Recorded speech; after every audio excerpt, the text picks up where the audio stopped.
lagu 60-an untuk para pendengar semua. Aku kata segmen Gajo Asyik dah pun kimoy untuk berkongsi. Kalau ini yang pada ketika ada tinjauan keadaan cuaca untuk edisi hari ini.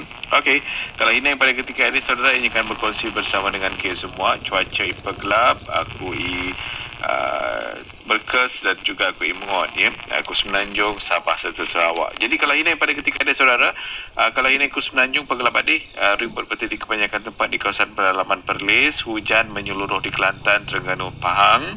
Lepas ini hujan di kebanyakan tempat di Johor, hujan di kebanyakan tempat di kawasan pedalaman Perak, Walapek Manik, Kedah, Pulau Pinang, Selangor, Kuala Lumpur, Putrajaya, Negeri Sembilan dan Melaka.